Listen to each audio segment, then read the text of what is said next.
Hey, this is Last Coffee House, and we are talking about Sam Harris reading list today. Finally getting another one of those, and this is number 9. We've done 8 so far, and I've been reading a whole bunch of other stuff, so it's been difficult to get back to the Sam Harris ones, but I'm very looking forward to it. Some of the ones that are coming up are going to be amazing, I can already tell. So I'm very much looking forward to those. This one, because it was like in the order of popularity, so it had all Richard Dawkins books up at the top, but this one is The Blind Watchmaker by Richard Dawkins. Now, obviously, science and religion have had a pretty hefty, persistent conflict for a while now, and this is notwithstanding the shockingly inept concept introduced by Stephen Jay Gould of NOMA, the non-overlapping magisteria idea, that science and religion deal with 2 separate domains of human inquiry, so they don't overlap. It's absolutely ridiculous, but one place they definitely overlap is when it comes to explaining the origin of the diversity of organisms on Earth. That's definitely an overlap. So, on the one hand, you've got science with Darwin, and on the other hand, you've got, magic with religion. Now, I'm definitely in a space, I feel so much less inclined to denigrate religion nowadays. Just given the tenor of the conversations nowadays, I definitely don't want to, I feel like I don't want to denigrate religion.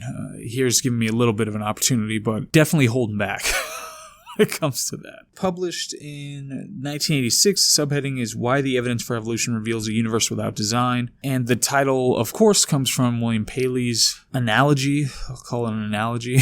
He made about the watch in the sand. So, what is the book? Contents of the book. I don't have a whole lot here. He talks about complexity without design, obviously. That's kind of the overarching idea. It goes into the eye and the evolution of the eye. And I find this fascinating, the way that the eye developed, because it's something that makes perfect sense. It's not it's really complex, but it's not overly complex to the point where we wouldn't be able to understand it with our feeble primate brains. And there are examples in nature of the intermediate stages for organisms that didn't have the selection pressures that caused them to keep on going down the line, although obviously there's not a goal in mind. But so it would start out with light-sensitive cells, and then light-sensitive cells that register some kind of a direction, and then some kind of a refractory globular thing that would start creating more intricate ways to understand the way light is coming in the direction and the intensity and all that sort of stuff. It's pretty straightforward. You are fractionally going to be more likely, and when you reproduce, they're going to be fractionally more likely to continue that process until the allele travels throughout the population and is amplified in it, and then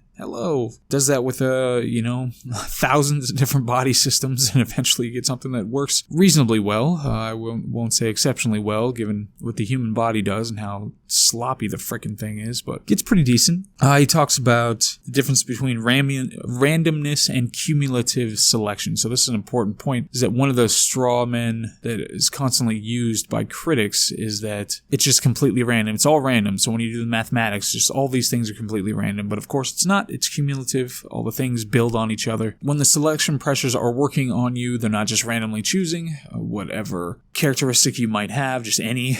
It selects based on the selection pressures. So whatever the circumstances are, different characteristics will be amplified. Everybody knows how evolution works, just at least in the abstract. Then he talks about using early use of computer models to simulate artificial selection. So it'd be like you build in some kind of a minor mutation that happens and see how it spreads when you change the selective pressures, and see how fast it'll spread throughout like a population, how many generations, and all that sort of stuff. And apparently Dawkins is pretty adept at computer coding, so who knew? Okay, some criticism. What does Tim Radford have to say from The Guardian? He says that despite Dawkins' combative secular humanism, such a quaint time, he had written a patient, often beautiful book from 1986 that begins a generous mood and sustains its generosity to the end. 30 years on, people still read the book, Radford argues, because it is one of the best books ever to address, patiently and persuasively, the question that has baffled bishops and disconcerted dissenters alike. How did nature achieve its astonishing complexity and variety? So as I've said, and I'm just like,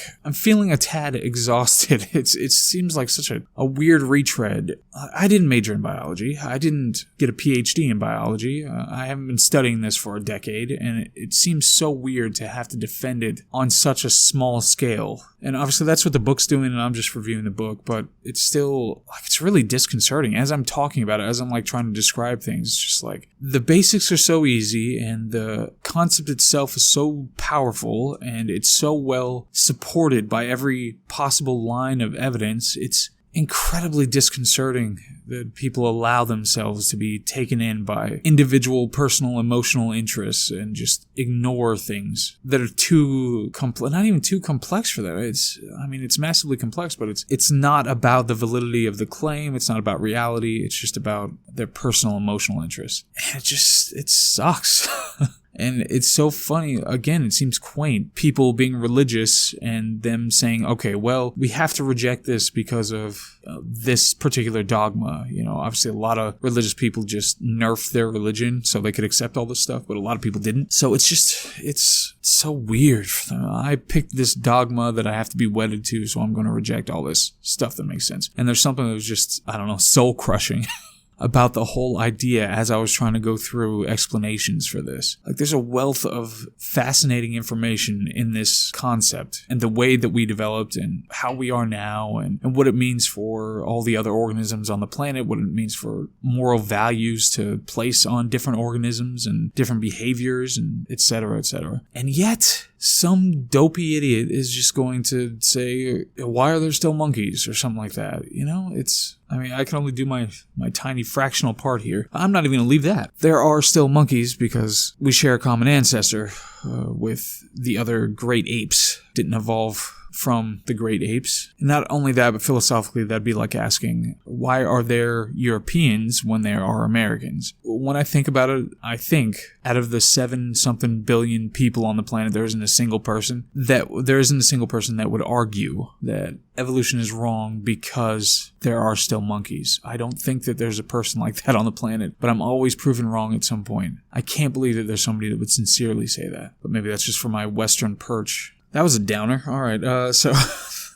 another critic in the New York Times, Michael Gislin, said, in The Blind Watchmaker, Mr. Dawkins succeeds admirably in showing how natural selection allows biologists to dispense with such notions as purpose and design, and he does so in a manner readily intelligible to the modern reader. Okay, thanks, Mike. So what are the things that stuck out to me? He talked about bats. Bats are cool, and how complex echolocation is. There is something about, so coming into this, it was like, I heard about this really cool lecture, and so, you know, you get to the lecture, and about 15 minutes in, you realize you've kind of heard everything that you need to hear, but now you awkwardly have to sit there, and then you're gonna, like, pretend you're going to the bathroom, but you put your coat down on the other seat, so people will see you picking up your coat, and they'll be like, oh no, he's definitely leaving, so you just think, maybe I'll just leave the coat, pick it up from Lost and Found or something, and it's like that. That's what reading the book was kind of like. I'm sure it was enthralling in 1986, but to its credit, I think we've advanced pretty significantly since. The computer model discussion was great.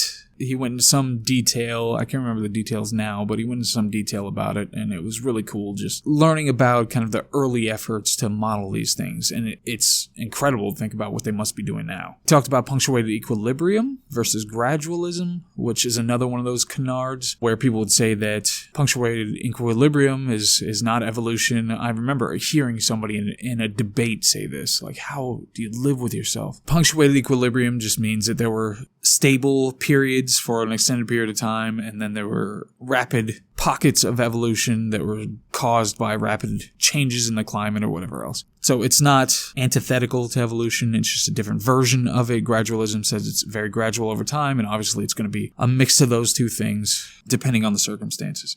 He talked about, he brought up this really interesting idea about discriminating against chimpanzees and when that shoe was going to fall. We already talked about protecting animals to some degree. I still eat them. They're delicious, but we do talk about protecting them. And at some point, we're going to have fake meat. But he takes another step and talks about, okay, when do we give chimpanzees rights? When are they smart enough that we say that they get to decide their own way in the world?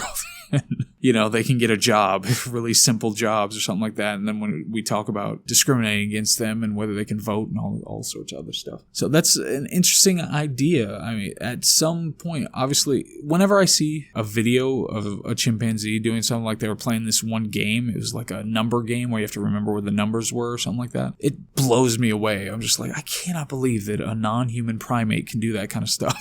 Another idea he talked about taking for granted human rights, and that is a very important philosophical understanding to have, is that human rights aren't something that are descended from on high, and even if they were, I mean, we'd be in the exact same position, because we all have to agree that we're going to accept X human rights, and not accept other human rights, and there have to be enough people with enough force behind them to be able to enforce those things, or enough people who just agree to it, and they're all going to follow it. But it's not something that's just there, out there in the ether, reified for us to all marvel at. It's something we have to agree to and perpetuate and all that. What are some of my thoughts? It was an excellent exploration of the underpinnings of evolution. That's a sentence I wrote here. So it was pretty good. Like I said, it just goes on.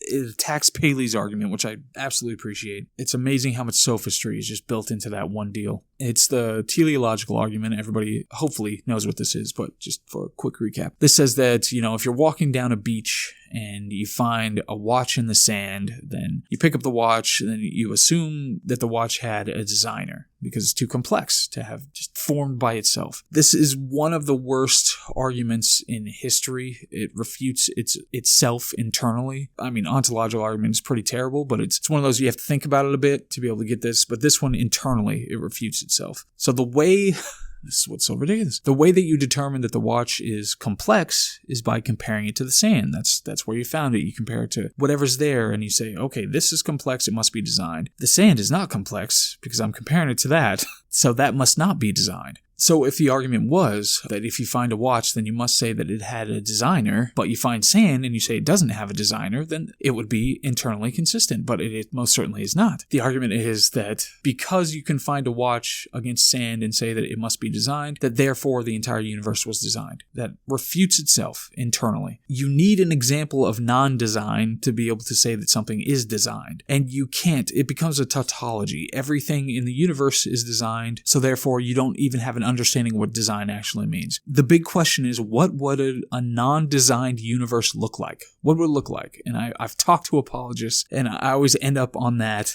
line, and they never have an answer. They can't even fathom an answer. That's not hubris. That's because there is no answer. It doesn't make any sense. There's nothing that you could possibly say that would suggest this is an undesigned universe. That's why this entire argument is complete sophistry. You have to have an example of non-design and design to be able to make this argument. And they don't. They want to say that everything's designed. Okay, now that I got through that, thank you. Thank you for listening. Some short quotes.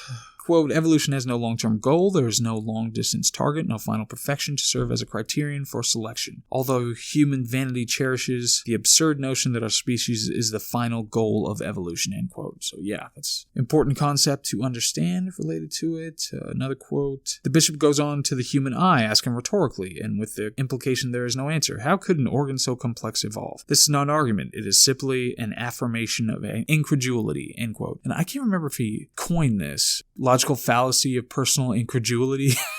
I know this definitely came up around this whole everything related to, religion versus science and all that. Just because you are personally incredulous, it does not an argument make. All right, and the other quotes I have here are massive, so I'm not gonna read them. But whatever the case, it's this one's from 1986. I think The Selfish Gene was my favorite of the Dawkins works. So the other ones seemed a tad antiquated now, wherein it was making the arguments it needed to make for the time, but now it's like we're far beyond. Even people who still maintain their ludicrous positions, they should have heard all these things already by now. But anyway, that's The Blind Watchmaker, and that is number 9 on the Sam Harris reading list, and now we're going to be speeding up on that one because I've got kind of a method down to get through a lot of these books. So we're going to be speeding up, and I'm going to be picking the ones that are most interesting to me first, and then going back and filling in the other ones. So that's 186 books. Got the other one, the best 100 books that's going on as well. I've got some books peppered in that I've just been reading in general for various reasons. And then in addition, I've got,